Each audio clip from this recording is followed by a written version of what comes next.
Turisti v Mariboru običajno vidijo znamenitosti stalne ponudbe. Glavni trg, Rotovž, Trg Svobode, Len Staro Trto, Vinak in še kaj. V ozadju pa Maribor skriva številne zgodbe in kotičke, ki dajo turizmu, sploh če se ta dela na malo, dodano vrednost. Mi smo si zastavili, da želimo iti globje v mesto, se pravi na dvorišča, za fasade, na strehe, v tunele, se pravi tja, kamor ponavadi vodenja ne grejo.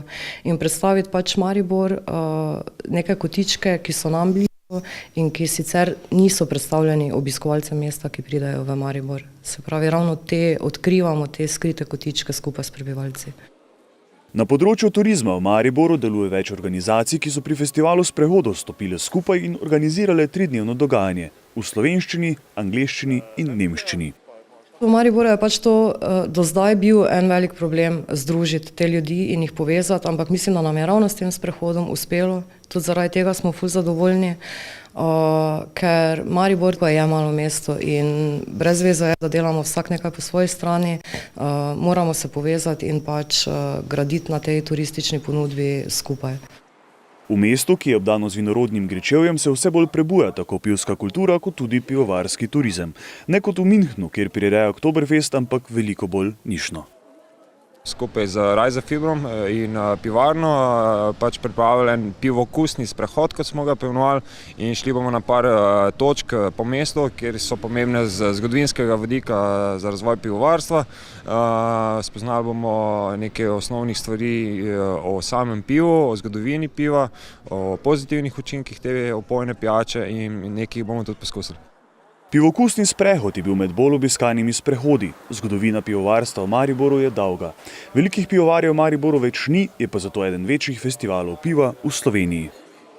Na lanskem festivalu piva, ki smo ga imeli že 4. leto, je bilo kar nekaj tujih gostov. Vem za skupino, ki je prišla iz Milana, kar priča o tem, da je stvar zanimiva. Vseeno pa pač se v Sloveniji odločamo za nišni turizem in v bistvu neko naključje je, da se tudi mi odločamo tudi za nišno vrsto piv. To so kraft piva, piva iz malih neodvisnih pivovarn.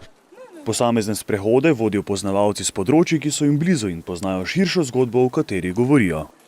Živijo s tem mestom, dihajo s tem mestom in ga ljubijo in enostavno ga znajo predstaviti na način, ki ga mogoče nekdo, ki pa je zaposlen in mora voditi, ne predstavi na tak način, ko ga pa predstaviš ti, ki pa se pravi, ga imaš rad in ga hočeš predstaviti, neke svoje kotičke in tisto, kar je najlepše.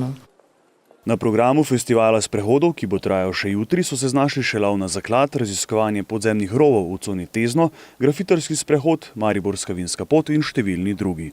Tudi prebivalci Maribora so se podali na sprehode in odkrivali kotičke, ki so do zdaj ostali skriti.